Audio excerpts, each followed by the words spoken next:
If you have ever tinted the previous generation of the Dodge Charger, you know how much of a nightmare that was as a beginner, even as an intermediate.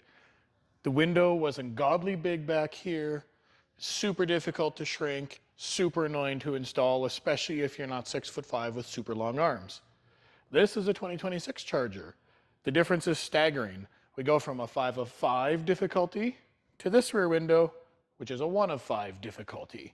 Now I'm going to walk around and I'll go through this with you to show you exactly how this car is super easy and is not that big of a deal to learn on anymore.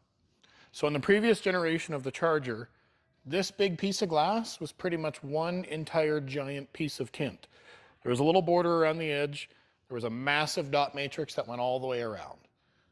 Not only was it annoying to install because you had to reach over the back seat, you also had to deal with a massive amount of extra tint you had to shrink. As a beginner, extremely difficult to do. It's probably one of the most difficult common vehicles that was driving on the road, and everybody had them because there was so many different pricing options on those.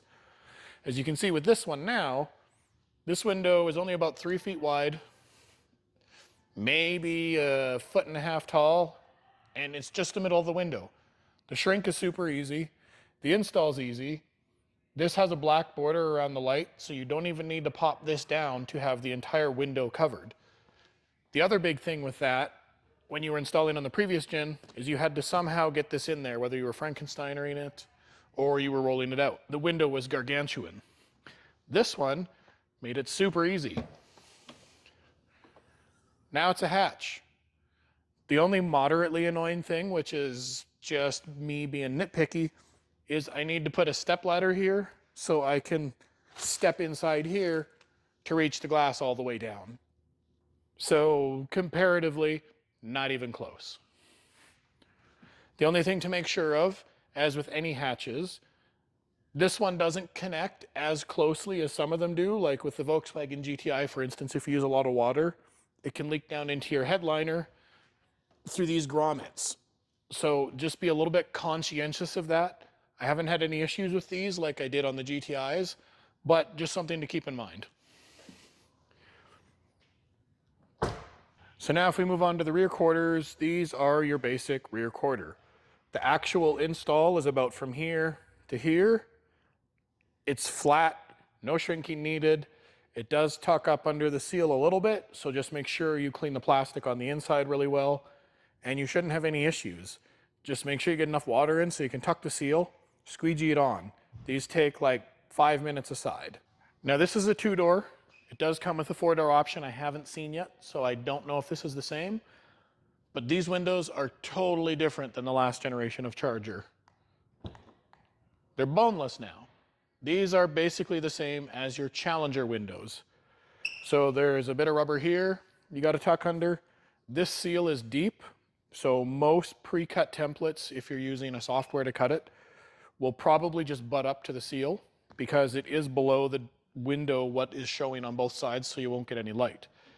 If you do want to bottom load it, you can get to the seal really easy with one of your little tools. I haven't actually pulled the panel off on one of these cars yet because these windows are easy, so I can't tell you how hard they are, but usually Chrysler stuff isn't particularly difficult.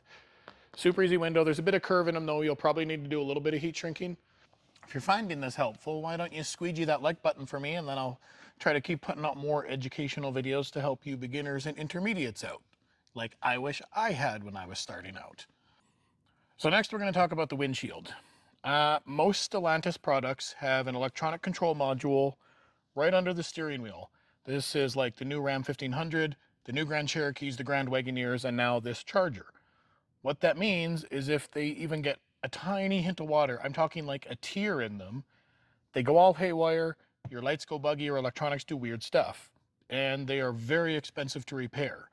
So, with that said, most of these Chrysler products, if somebody wants to do a full windshield, always sign a waiver, let them know the risks, and if you're still a beginner, even an intermediate, don't do it.